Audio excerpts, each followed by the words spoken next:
दोस्तों, उत्तर प्रदेश का एक जिला पड़ता है जिसका नाम है इटावा। इटावा जिले के अंतर्गत एक थाना पड़ता है जिसका नाम है उसराहार। यही कोई शाम के 6 बजे का समय हो रहा होगा। एक काफी मैला कुचैला फटा पुराना कुर्ता धोती पहने हुए 60 साल का बुजुर्ग किसान उस थाने पर पहुंचता है।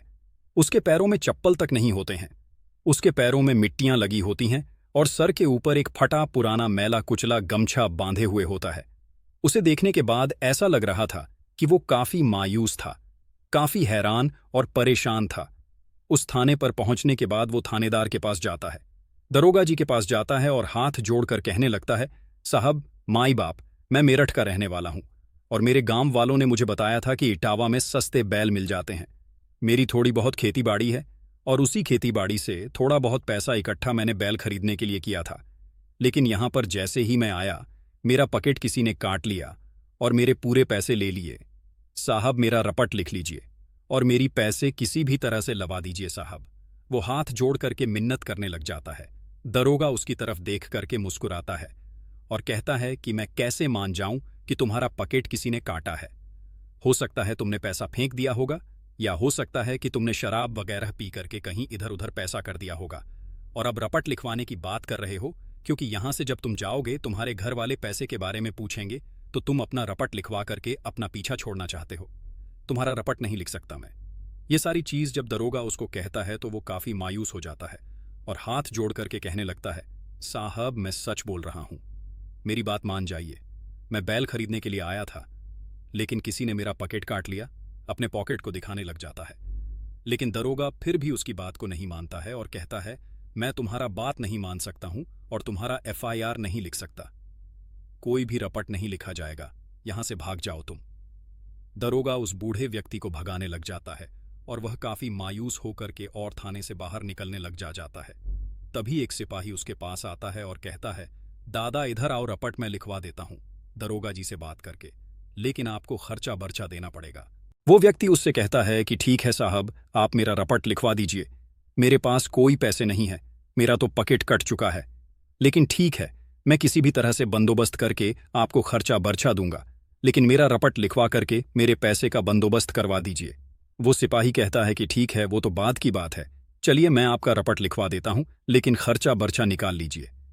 कुछ पैसे की डीलिंग होती है, कुछ पैसे लेन देन की बात होती है। और उसके बाद वो सिपाही ले जाकर के और थानेदार के पास उस व्यक्ति को बैठा देता है और थानेदार से कहता है, साहब, इसको सारी चीजें मैंने बता दिया है, ये व्यक्ति तैयार है, पैसा देने के लिए आप इसका FIR लिख लीजिए। थानेदार वहां पर उस व्यक्ति को बैठा करके और उसका रपट लिखने लग जाता है। रपट लिखने के बाद उस पेपर को उसकी तरफ बढ़ाता है और कहता है, इसमें अपना साइन कर दो। साइन करोगे या अंगूठा लगाओगे? क्योंकि वो उसको देखने के बाद दरोगा यही सोच रहा था कि यह कहाँ पढ़ा लिखा होगा, ये तो अनपढ़ होगा और ये अंगूठा ही लगाएगा, क्योंकि उस समय के लोग ज्यादातर अंगूठा ही लगाते थे।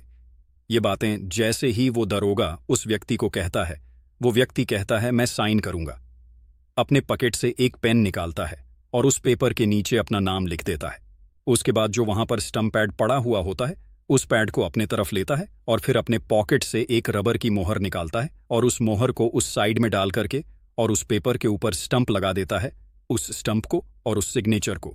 जैसे ही दरोगा देखता है, वो अपने चेयर से खड़ा हो जाता है, उसके हाथ पैर कांपने लग जाते हैं और उस थाने के अंदर हड़कंप का माहौल हो जाता है। सारे सिपाही इधर से उधर भागने लग जाते हैं। काफी अफरा तफरी मच जाता है। आखिर वो व्यक्ति कौन था जिसने अपना नाम लिखा था और अपना स्टैंप लगा दिया था, जिसे देखने के बाद दरोगा की हालत खराब हो गई थी। थाने के अंदर इतना अफरा तफरी का माहौल हो गया था। क्या बात थी, क्या कहानी था? इस सारी चीज को जानने के लिए इस वीडियो को लास्ट तक जरूर देखें। दोस्तों, ये कहानी देश के एक ऐसे प्राइम मिनिस्टर की है जिनको किसान नेता के नाम से भी जाना जाता था, जिनका नाम शायद आप सबको पता होगा, जिन्हें चौधरी चरण सिंह कहा जाता था। एक ऐसे नेता थे, एक ऐसे प्राइम मिनिस्टर थे कि इनके पास अगर कोई किसान, कोई मजदूर या कोई गरीब व्यक्ति किसी भी तरह का किसी का कोई कंप्लेन लेकर के चला जाता था, तो उसका समाधान 100% यह निकालते थे। चाहे बेशक इन्हें खुद वहां पर पहुंचना होता था, लेकिन ये जरूर पहुंचते थे। हर विभाग में इनकी चर्चाएं थीं कि कहीं पर भी ये किसी भी भेष में पहुंच जाते थे, अपना भेष बदल करके और वहां जाकर के और औचक निरीक्षण करने के लिए माने जाते थे। किसी भी व्यक्ति को पता नहीं चलता था कि कब, यहां पर कब, किस जगह पर यह किस भेस में पहुंच जाएंगे, कुछ भी नहीं कहा जा सकता था। ऐसे ही एक बार कुछ किसानों ने इनके पास जाकर के कंप्लेन किया कि साहब, हमारे यहाँ का एक थाना है जिसका नाम है उसराहार। वहाँ का जो थाना इंचार्ज है वह किसी भी तरह का कोई कंप्लेन अगर उसके पास लिखवाने के लिए जाते हैं तो लिखता नहीं है।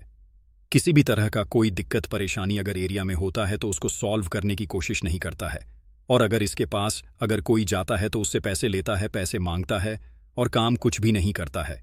ये सारी चीज़ें जब इनको बताया जाता है और उनको बताया जाता है कि ये काफ़ी परेशान कर रहा है, वहाँ के लोगों को, आमजन को काफ़ी ये तकलीफ दे रहा है।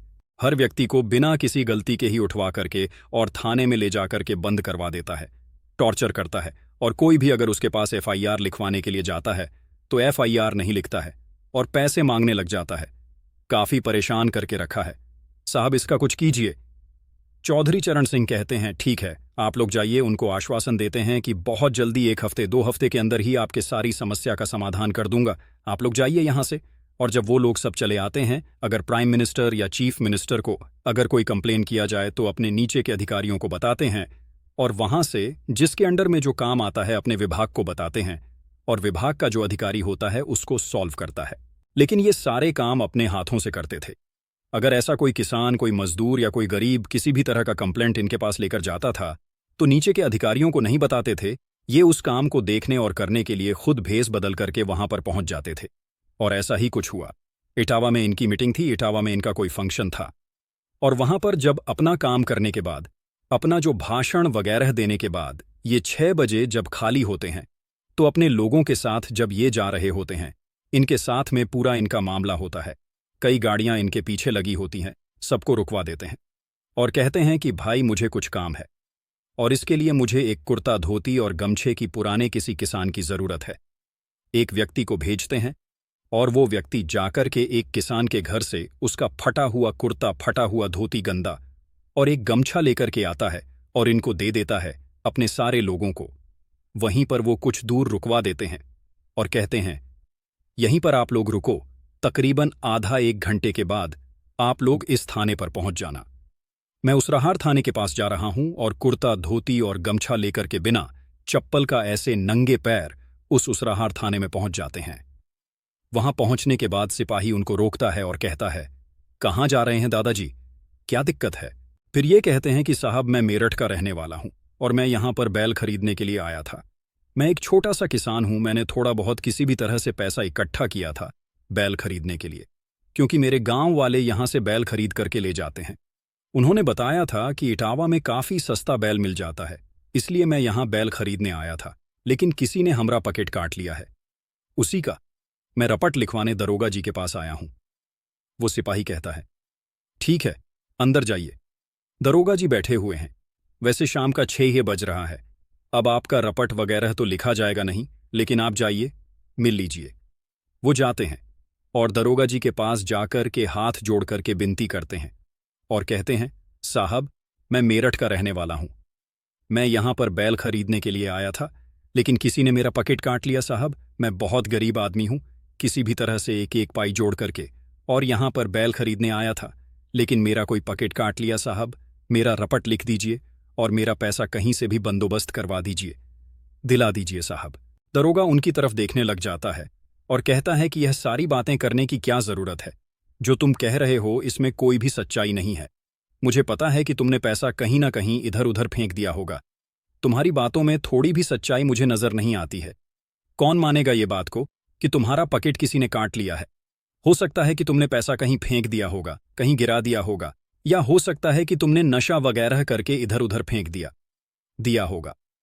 अब घर जाओगे तो तुम्हारे घर वाले पूछेंगे कि पैसा कहाँ गया। इसलिए तुम चाहते हो कि यह रपट लिखवा करके और घर वालों को बता दूंगा कि किसी ने मेरा पकेट काट लिया था और मैंने रपट लिखवाया था। तो ये चीजें नहीं होगी और मैं तुम्हारा रपट नहीं लिखूंगा। यहां से तुम चले जाओ। उस व्यक्ति को दरोगा भगाने लग जाता है। वो बार बार हाथ जोड़ करके मिन्नतें करते हैं, अपनी पकेट को दिखाते हैं कि ये देखिए, मेरा पकेट कटा हुआ है, किसी ने काट लिया है, आप मेरा रिपोर्ट लिख लीजिए। लेकिन वो दरोगा उनका रिपोर्ट लिखने के लिए तैयार ही नहीं होता है। एक सिपाही को बुलाता है और कहता है कि इस व्यक्ति को बाहर करो, ऐसे ही फालतू का टाइम वेस्ट कर रहा है और परेशान कर रहा है, इसको निकालो। जल्दी से वो सिपाही उनका हाथ पकड़ करके और थाने से बाहर लेकर के जाता है और बाहर ले जाने के बाद कहता है, दादाजी आपका रिपोर्ट में लिखवा दूंगा, लेकिन उसके लिए आपको कुछ खर्चा बर्चा करना पड़ेगा। वो कहते हैं कितना खर्चा बर्चा करना पड़ेगा। वो कुछ रकम बताता है, कुछ पैसे बताता है। तो वो कहते हैं कि इतना पैसे तो मैं कहाँ दे पाऊंगा, मैं जो पैसे लेकर के आया था वो तो किसी ने पकेट काट लिया मेरा, इधर उधर मेरा पैसा सब हो गया, सब किसी ने ले लिया साहब, अब मैं कहाँ से आपको दूंगा। लेकिन वो जब सिपाही नहीं मानता है तो कहते हैं कि ठीक है, मैं कहीं ना कहीं से यहां पर मेरे एक दो रिश्तेदार हैं, मैं किसी से भी मांग करके आपको पैसे दे दूंगा, लेकिन मेरा रपट लिखवा करके मेरे जो पैसे गए हैं वो पैसा मेरी बड़ी मेहनत से आया है साहब, उसका बंदोबस्त करवा दीजिए। वो सिपाही कहता, हाँ हाँ ठीक है, वो बात की बात है, आपका रपट लिखने के बाद उसके बारे में काम किया जाएगा, लेकिन पहले तो रपट लिखना है, उसके लिए आप पैसे मंगाइए, पैसा पहले दीजिए, उसके बाद आपका रपट लिखवाता हूं। वो कहते हैं कि ठीक है, आप चलिए रपट लिखवाए, मैं तैयार हूं, मैं तब तक थाने से नहीं जाऊंगा जब तक पैसा यहां आ नहीं जाएगा, जब तक आपको पैसे नहीं दे दूंगा तब तक नहीं जाऊंगा, मेरा रपट लिखवा दीजिए।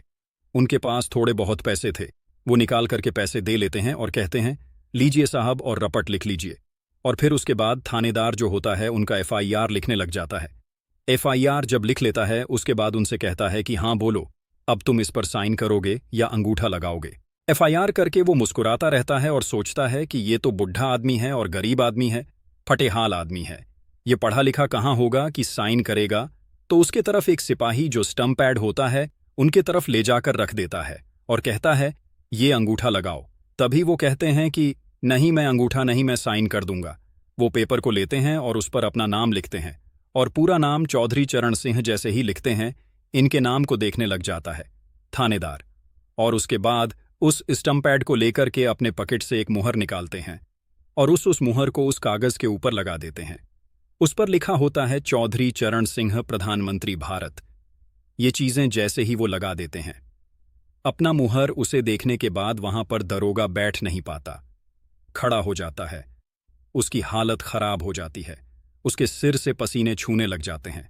और ये चीजें जैसे ही वहां पर जो सिपाही खड़ा होता है, धीरे धीरे पूरे थाने के सभी लोगों को पता चल जाता है और पूरे थाने में अफरा तफरी का माहौल हो जाता है। वो जो दरोगा होता है हाथ जोड़ने लग जाता है और कहता है कि साहब मुझे पता ही नहीं था कि आप हैं। और उसके बाद चौधरी चरणजीत सिंह जी उसको काफ़ी उल्टी सीधी बातें सुनाते हैं और कहते हैं कि तुम ये क्या कर रहे हो, तुम्हारा काफ़ी दिनों से मेरे पास कंप्लेंट था और उसके लिए मैं यहाँ पर आया हूँ और तुम्हें रंगों हाथ पकड़ा हूँ। तब तक वहाँ पर उनके सारे लोग आ जाते हैं, सारी टीम आ जाती है, सारे लोग वहाँ पर पहुँच जाते हैं और जाते जाते वो उल्टी सीधी बातें को सुनाने के बाद वो कहते हैं कि ये जितना भी थाना है, ये थाना आज के बाद से इमीडिएट एक्शन से ये सस्पेंड होना चाहिए, पूरे थाने को वहां पर सस्पेंड कर देते हैं और उसके बाद वहां से वह चले जाते हैं।